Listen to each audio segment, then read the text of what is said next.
Hi,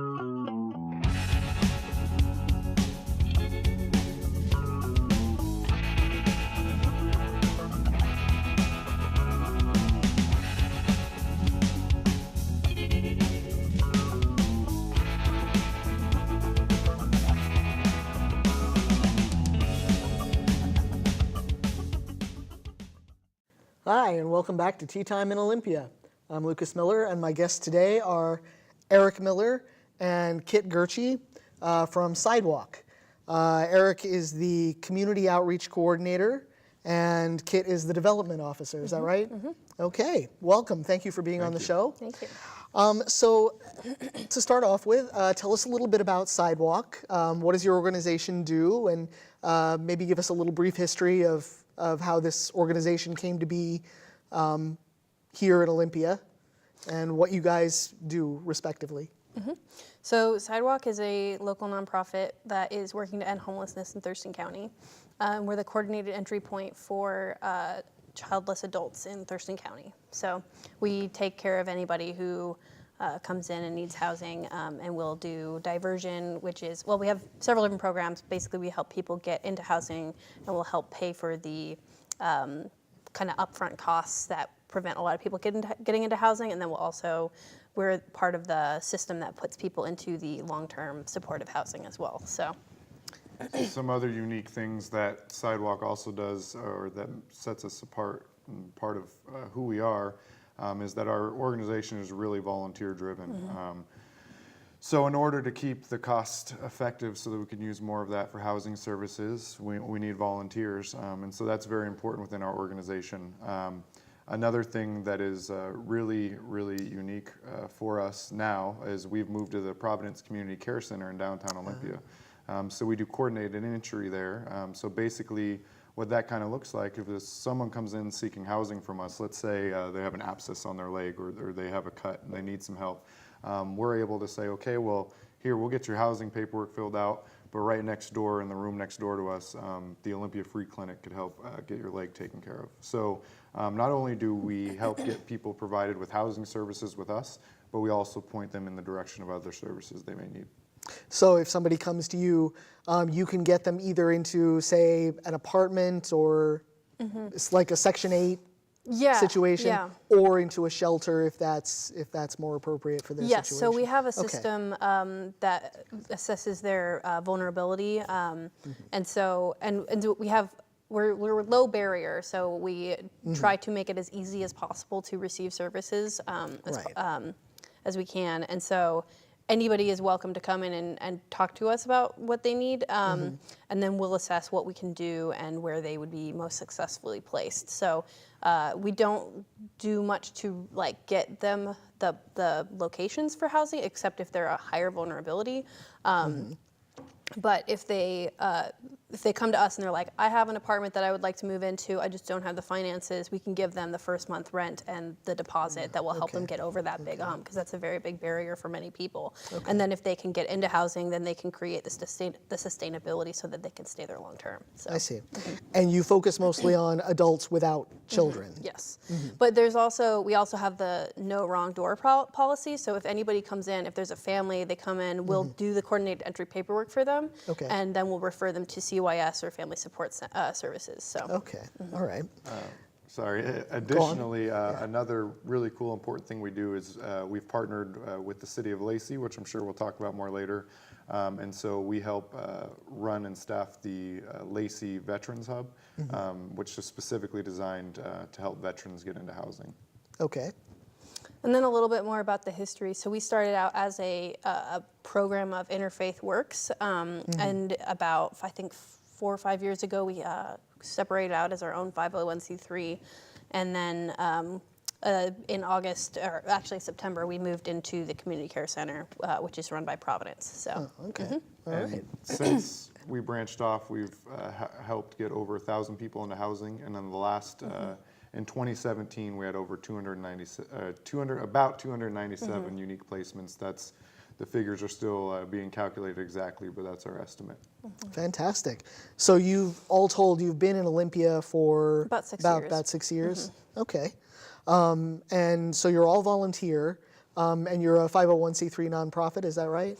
Mostly volunteers. So we have about 7-person staff, I think, is Okay. total. So we're pretty small, but we have about 50 or so volunteers who volunteer with us about 4 hours a week, 5 hours a week. Some people do more, some people do less, but yeah. Okay.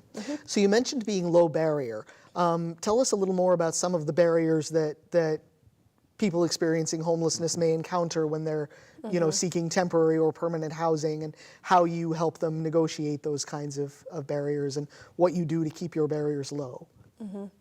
I mean, just historically, there's been a lot of barriers. The system previously was kind of designed to create barriers, like you had to be sober, and you had to be making a certain amount of money, or like different things that would be set up. Like you had to, like some systems will require you to participate in religious services in order to receive services, and we try to keep as much of that out of our services as possible. Right. We also try to, so part of our vulnerability assessment is reaching out to the people. So we're trying to reach the people who are most likely to die on the streets Right. sooner rather than later. So like we want to house them as quickly as possible. So if somebody is suffering from substance abuse disorder, or if they have a disability, we want to make sure that they're getting out of the streets and into a safe house as soon as we can. So. Right. And what's really important is homelessness is not a one-size-fits-all approach. Right. Everybody has their own unique situation, a unique reason they're there, and so it's going to take a unique solution for each and every single person. And what's really awesome about Sidewalk and the work that we do is that we view individuals as an individual, and we try to individualize the solution for them. And we don't have any sort of discriminatory policy. You come as you are, and we'll get you your services. And we'll do the best we can to get you your services. And we're going to walk alongside them. So it's about what they want and what they need. And they're calling the shots, and we're just helping them figure out what those steps would take. So The name Sidewalk actually comes from walking beside them. Yeah. So you help people access the services of other organizations in the area. Yeah, we'll point them where they need to go yeah. if that's what needs to happen. Yeah. We also occasionally facilitate services for people. So sometimes a church might have a fund that their congregation has raised, and they'll ask Sidewalk to facilitate those funds. And so that's kind of unique because unfortunately it's not like a year-round consistent thing. Right. But when it happens, we're able to do things like bus passes to get to doctor's appointments. Someone who may have gotten a job opportunity but needs an ID in order to start the job. Right. So we're able to do those kind of things too sometimes. Okay. So I'd love to hear a little bit about your personal stories and how you came to be doing this work, and are you both from Olympia, or did you? Yeah, I was born and raised in Olympia, and Olympia is my heart and soul. I love it. It's my community, and so I graduated from Evergreen about a year ago in March, and I was at the internship and volunteer fair, and I met Marisa, who is so I'm the Vista Development Officer, and so I'm an AmeriCorps Vista, and I met her. She was recruiting volunteers, and I had all of this other stuff going on, like all of these other agencies trying to recruit people, and it was very overwhelming, and I was like, I don't know what to do, and I spoke with Marisa, and it was the first agency that was like, this is a group of people that is really trying to do something important and in a really, really smart and intelligent way. Like they're using data and evidence-based methods to solve a real systemic problem. And that was really inspiring to me when I was like, exiting school and being like, what do I want to do with myself? And like, how do I want to apply this amazing education that Evergreen's just given me to make the world a better place? And so I started volunteering in March, and I became the Vista Development Officer in August. So, yeah. Okay. So homelessness is a very personal issue for me. When I was 12 years old, my mom packed up a car with me and my brother and a whole bunch of animals. We were living in Wyoming, and unfortunately, my mom was in a situation that resulted in a domestic violence towards me and my mom and my brother. So we fled here to Washington, and we had nothing except for the car and our animals. So we kind of mostly fell into the category of homelessness that kind of doesn't get counted as much, and that's the people who do find temporary shelter over and over again, whether it's a church member's couch, a family member's garage, a friend's basement, an RV, the back seat of the car. We were fortunate to not have to sleep on the streets as a family. And then we finally got housing so that was when I was 12 that we first dove into that. We finally started becoming more stable when I was 17. Unfortunately, we had a situation that changed our income, and my mom had to have a conversation with me because she was in another abusive relationship. And at that point, I was old enough to where I had started to stick up for my mom, and her boyfriend did not like that, and he was the reason we had housing. So he basically gave her an ultimatum. Either I'm kicking all three of you out, my mom, me, and my little brother, or we can just kick Eric out. So she sat me down and she gave me the decision and said, look, I don't want to send you there again, but it's up to you. Me and your brother will go with you, or I trust that you can figure it out. And I kind of decided then that someday I wanted to work as hard as I could to make sure other people did not have to have those conversations. Yeah. And that was 12 years ago. And fortunately, that time around, I was only homeless for about 5 months. And ever since then, I've kept myself into housing. But it wasn't until recently that I was fortunate enough to join an awesome organization like Sidewalk and be able to contribute towards other people getting off the streets.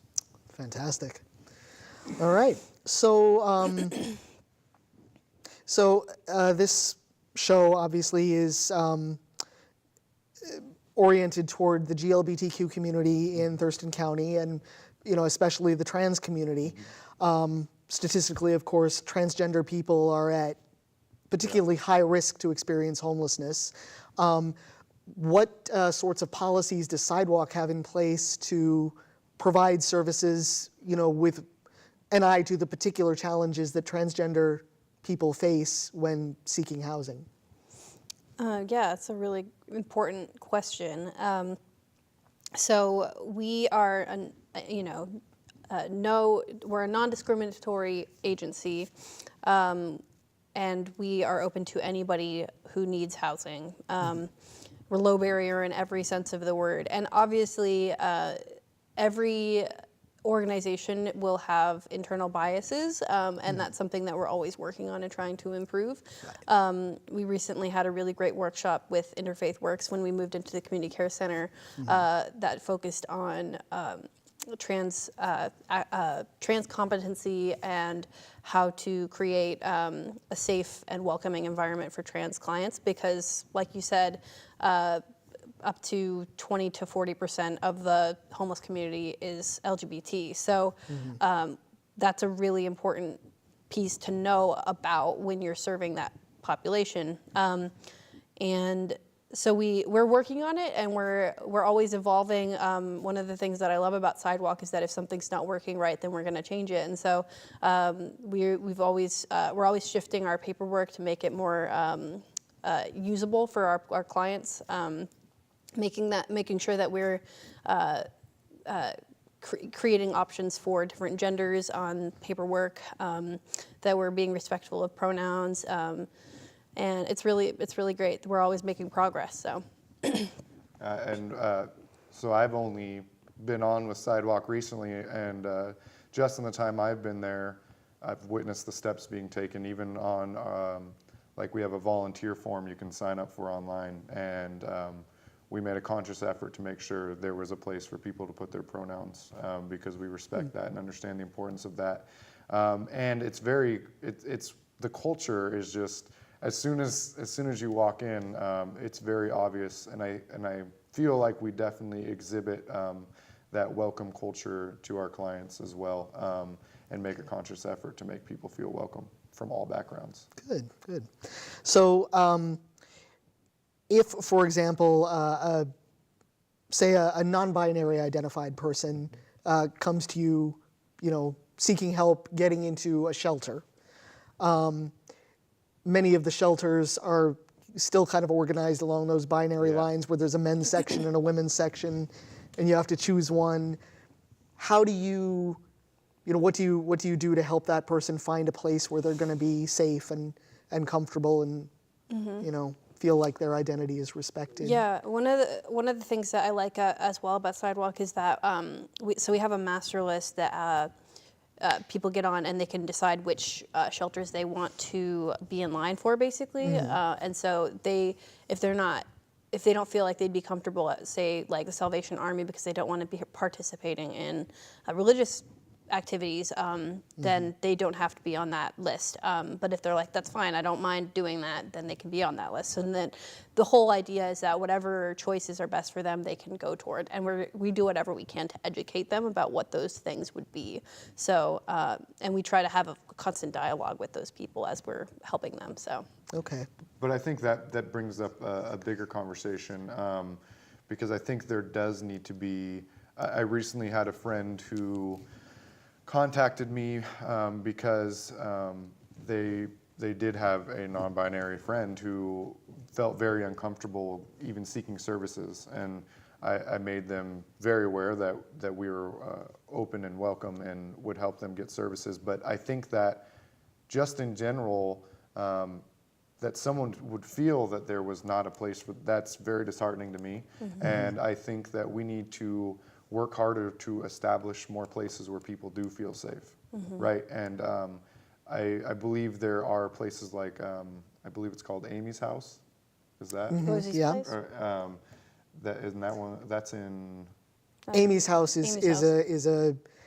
it's modeled along the Street Transvestite Action Revolutionaries model of houses where trans women mostly, but people of all trans identities can basically have a place to move in temporarily or long term. And I think there's one in Seattle, I believe, and there's one. I think there's a couple in Tacoma. Oh, okay. I think there's one in Olympia that goes by, I think it's like the Witch's House or something Oh, along yeah, those yeah, lines. yeah. I Yeah. have heard of that. Okay. But I think as a community, we need to help establish those safe environments where people can feel safe.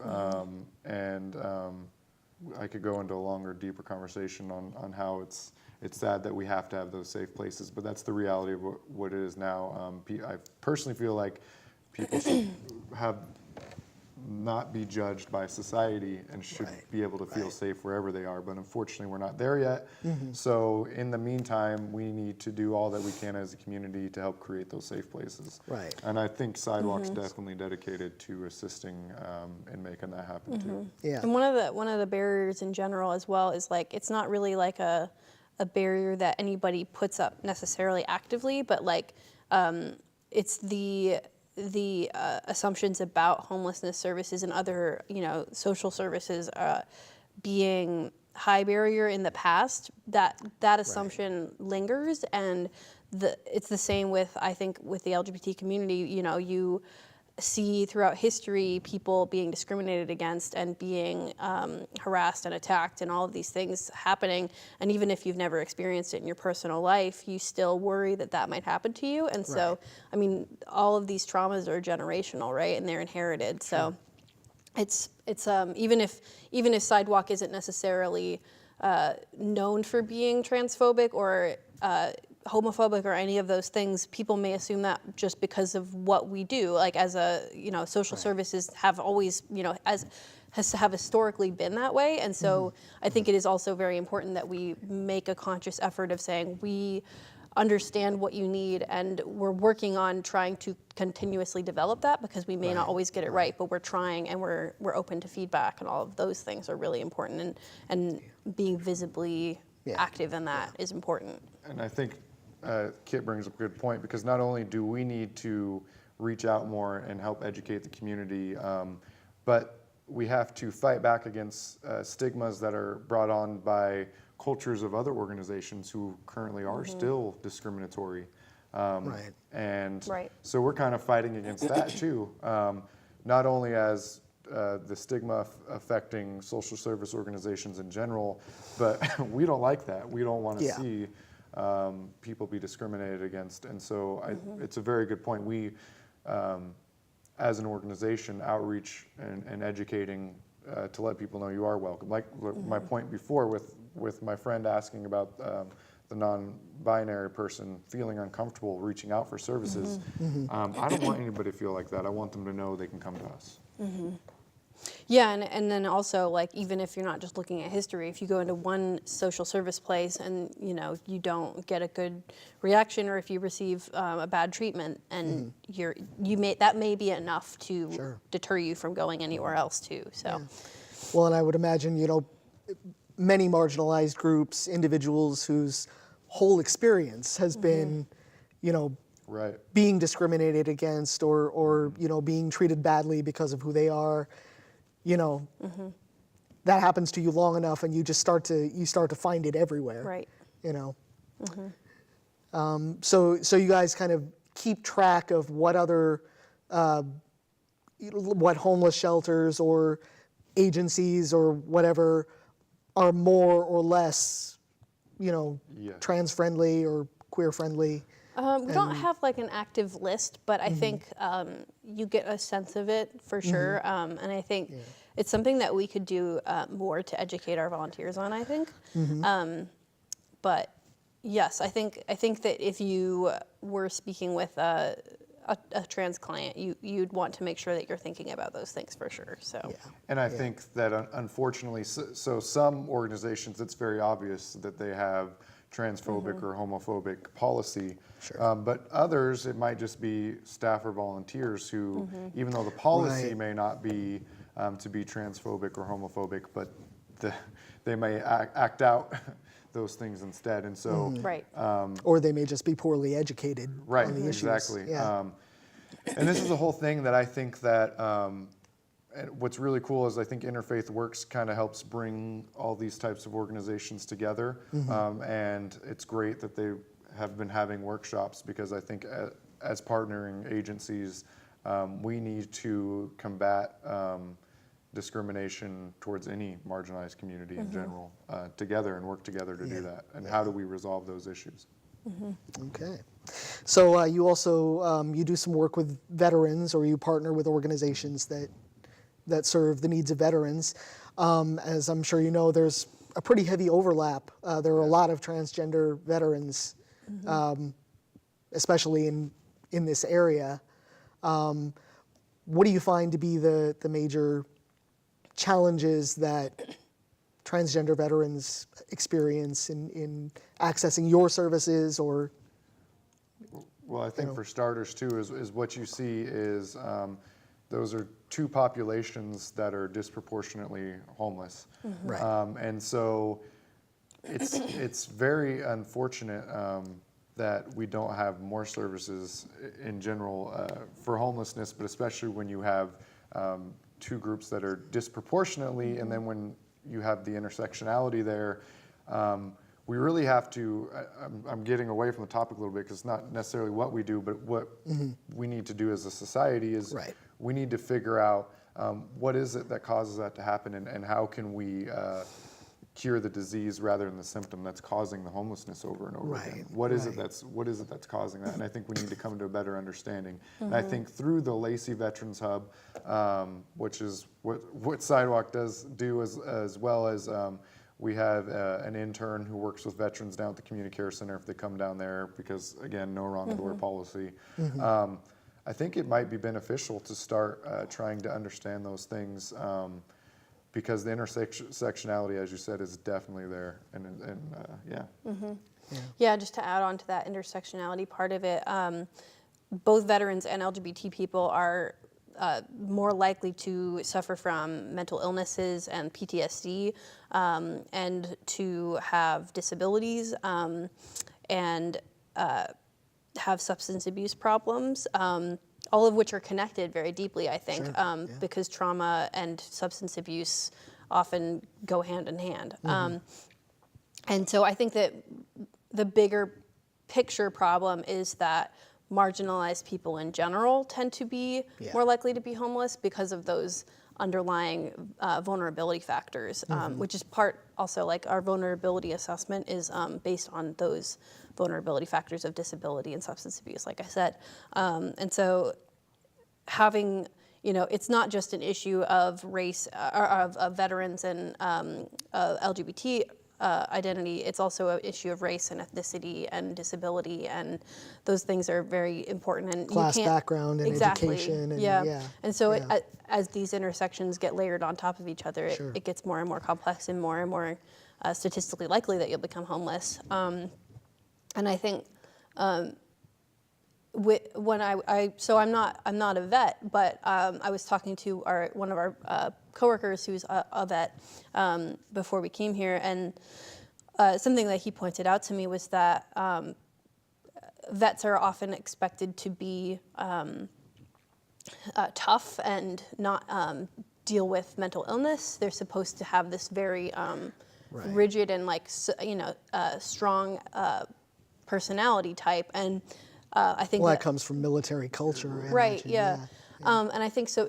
I think part of it, I don't want to speak too much about it because it's not really my area of expertise, but my understanding is that there's an expectation that society puts on vets, and there's also perhaps a vulnerability that's not allowed to vets, so that they aren't maybe as likely to want to access services. And then also there's the transition from vet life to civilian life, and the just the disconnect in the Army structures and the civilian structures, like It's like deprogramming.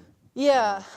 A lot of the job qualifications that you would gain through the military don't necessarily translate over to civilian life, and so that makes employment harder, and therefore being, continuing to pay for housing harder. Yeah. So all of these things layer on top of each other. Yeah, I've been told by some vets that just the lack of structure in civilian life as compared to in military life is sometimes a really hard thing to adjust to. Yeah, and to elaborate more on Kit's point about the employment opportunities, the same vet we work with pointed out today that if you drive a semi-truck in the military, your military CDL does not transfer over to the civilian life, so you would still have to go back to CDL still. Wow.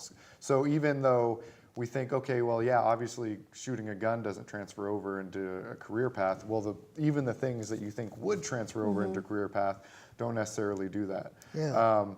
And then just on the topic of the masculinity, I think that would be the culture in the military creates a horrible culture for the LGBTQ community as well, because not only are you already vulnerable based on the way society has a propensity to discriminate, but you're also in the setting of a culture that's naturally overly masculine and expects that out of its recruits and its members.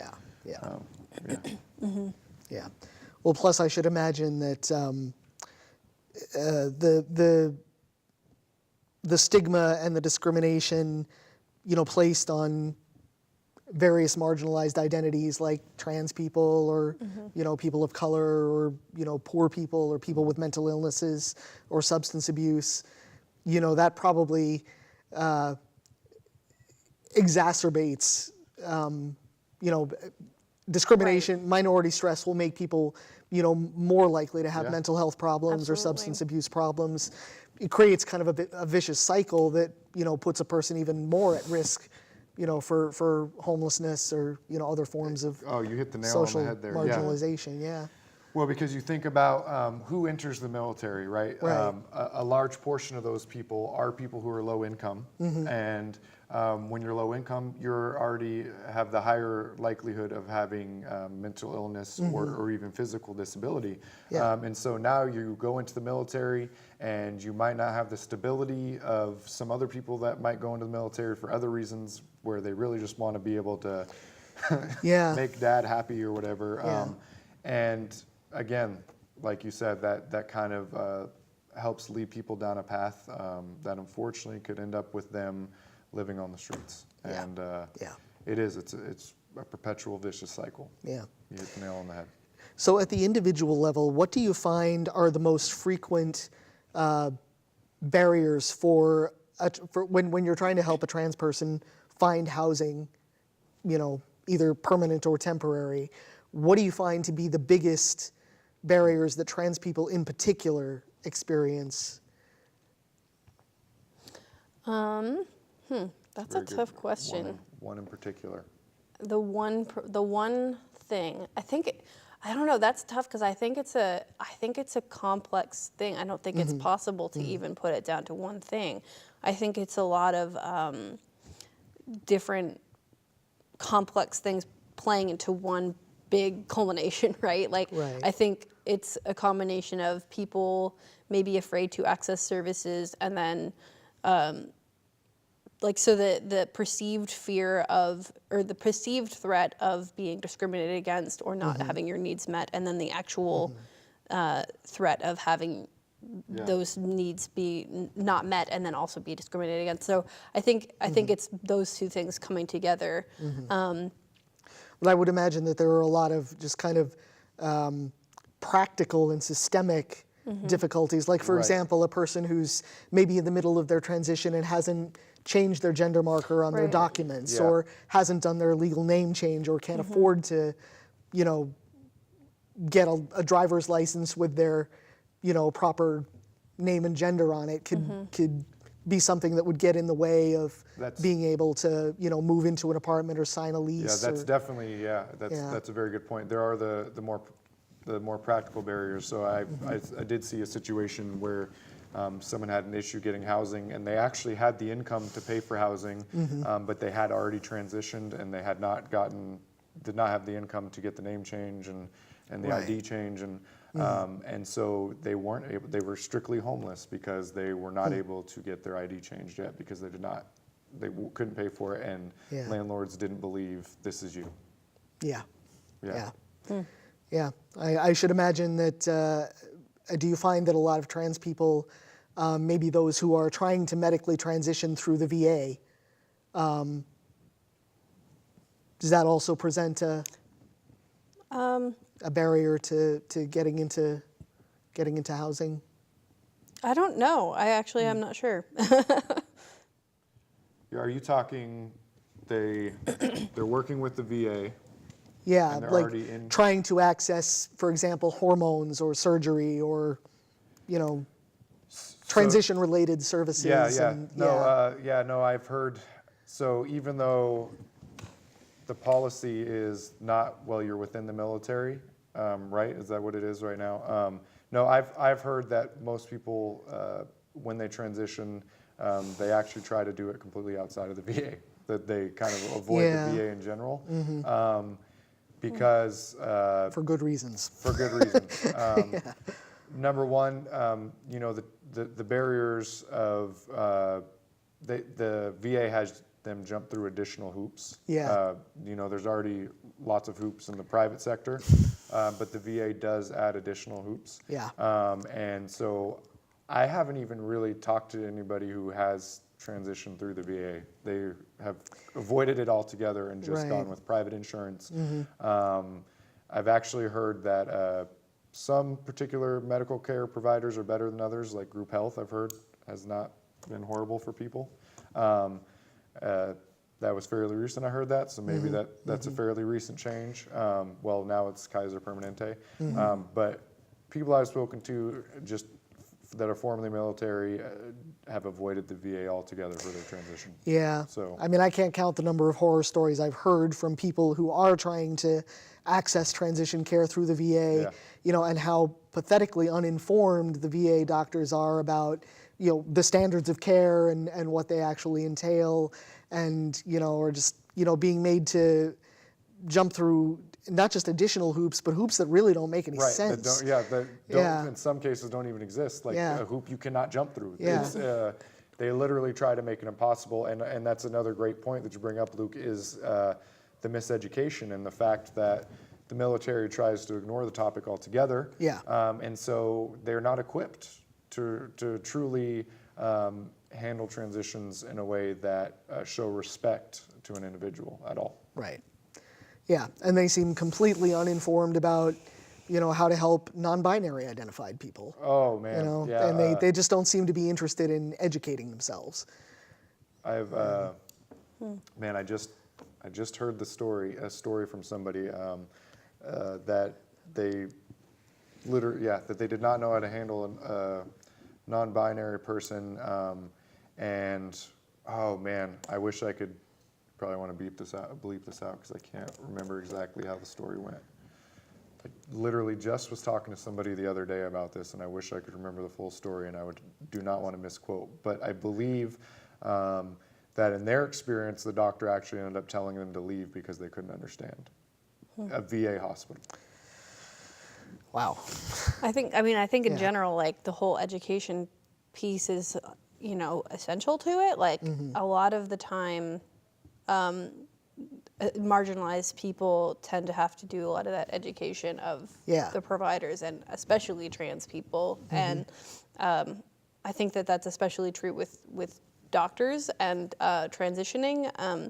But I would imagine it would also, at least in my experience, like in the last few months, we've learned a lot more in Sidewalk about trans identities. I've seen our volunteers develop and grow a lot in terms of what they know about trans identities and pronouns and like pronoun etiquette. And it's pretty amazing to see. I think it's always going to be a slow progress, and it's a slow, it's ongoing all the time. Yeah. I think one of the things that, I love the fact that Sidewalk is volunteer driven, and our volunteers work super, super hard. I think one of the challenging pieces about having a volunteer-driven support system is that you have a lot of people, and that's a lot of parts to get on the same page. Yeah. And so keeping the message consistent can be difficult with that. So I think, and it's a tricky thing, like when we did that workshop with Interfaith Works, it was, we did, I think it was like a 2-hour workshop, and it was pretty much everything that I had learned about trans identity in 6 years, it's a lot to take in all at once, and it's a lot to adjust. Just the grammar by itself is hard. Yeah. So I think it's about, so I think part of it is that we need to make a concerted effort to create education within the system. And it gets tricky when a lot of that work becomes put onto the trans identity or the trans people in the system, right? Whether it's the clients or the employees that work for the system. And I think we're really lucky because we have our staff at Sidewalk is really, really great about advocating in that way. Okay. But it's a process, and there's, mistakes are made along the way. And I think it's a balancing act of like being patient and like watching that progress change. And then also keeping to push, keep pushing for more change. So do you bring in like outside agencies to? We haven't yet.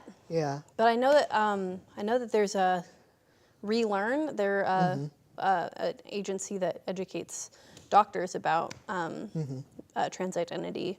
I don't know of any agencies that do similar things for homelessness services, but that'd be cool.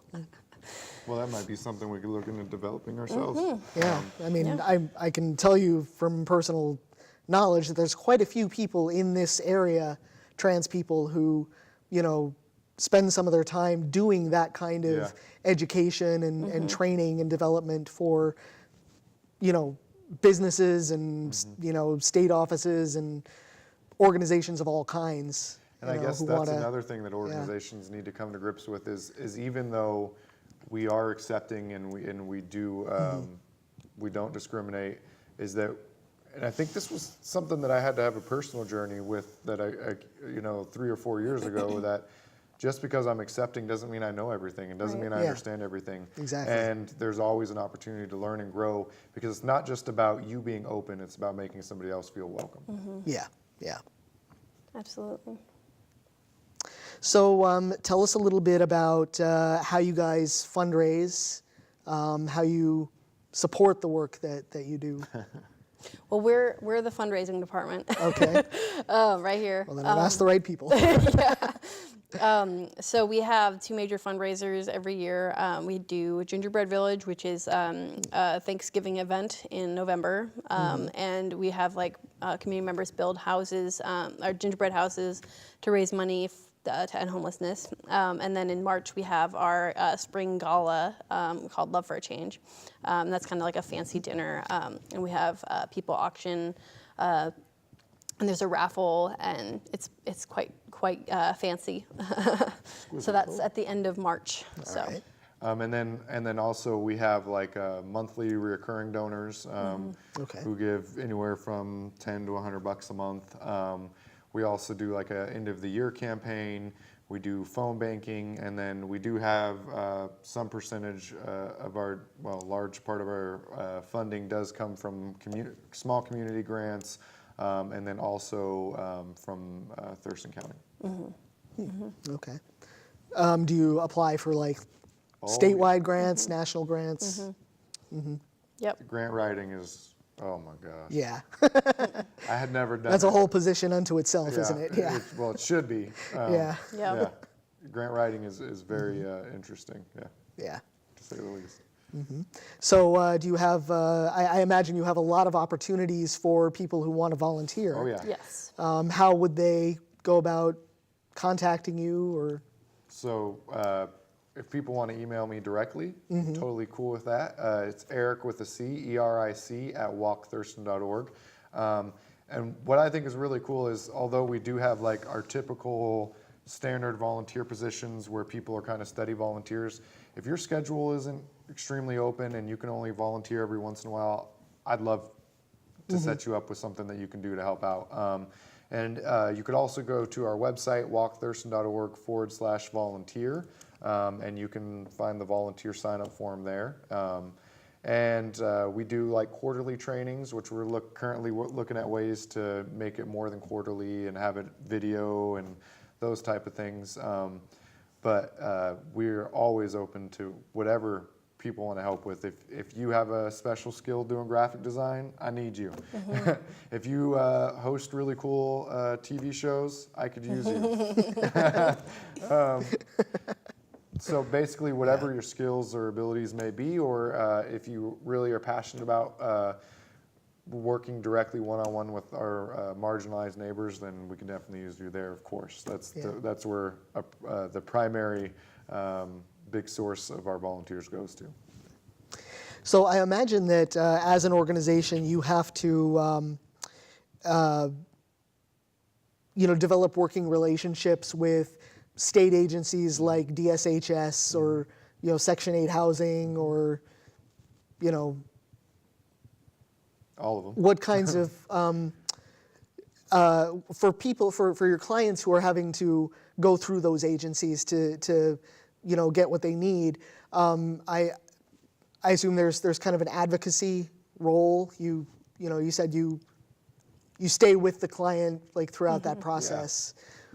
So I think with one thing that I think a lot of things that are a big barrier for people is just filling out the paperwork. Something that we think should be okay, everybody can do that. And what it is when someone's been out on the street or they've been marginalized or they've been discriminated against, your confidence goes way down. So what that means is, even though your ability even though your ability might be there, you might forget that it was there. And so I think the biggest part of our advocacy is helping teach someone to advocate for themselves, that they have the ability to accomplish what they want to get done, that they have the ability to get, not only do they have the ability to get services, but they deserve services. Right. So I think that what we see is with a lot of clients that's a big way that it happens. But the community care center has been a huge blessing because a lot of those services and people from those agencies are right there. So we can literally walk across the room and say, this is the person that you're looking to get assistance from. They're right here. I promise you, you're in good hands. And if you need anything else, I'm right here for you. And there's, your staff are trained to help clients negotiate if there are issues around, gender identity. Not specifically with that, I don't think. I mean, we a little bit, but many of our volunteers are former social workers or former nurses, and we have a very wide range of professionals. And so a lot of them bring expertise from previous careers, and just watching people. I don't know, I started in March, and I would have a client ask me, like, they'd be upset and they not know what to do, and I'd be like, well, we could go to, here's a list of resources, I guess here you could try this, and I would be humbled by the other volunteers who would just sweep in and be like, oh, you have this issue? Well, I'll call this person and or contact this agency, and this is where you need to go. And they would just have this wealth of knowledge, and it was amazing to watch, and very humbling because I'm just this 24-year-old who doesn't know anything, And so I think what is beautiful about Sidewalk and our volunteer base is that we have a very wide range of people who bring different life experiences. And all of those people are welcome to share their experiences and contribute to that collective knowledge. So. All right. Well, so any final message that you'd like to share with our viewers, or anything else you'd like us to know about Sidewalk or the work that you do? Or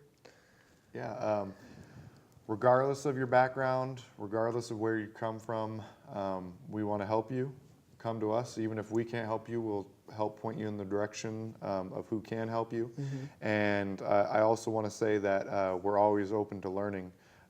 So if we don't make you feel welcome for one reason or the other, let us know, because we want to do better. We want you to feel welcome. Okay.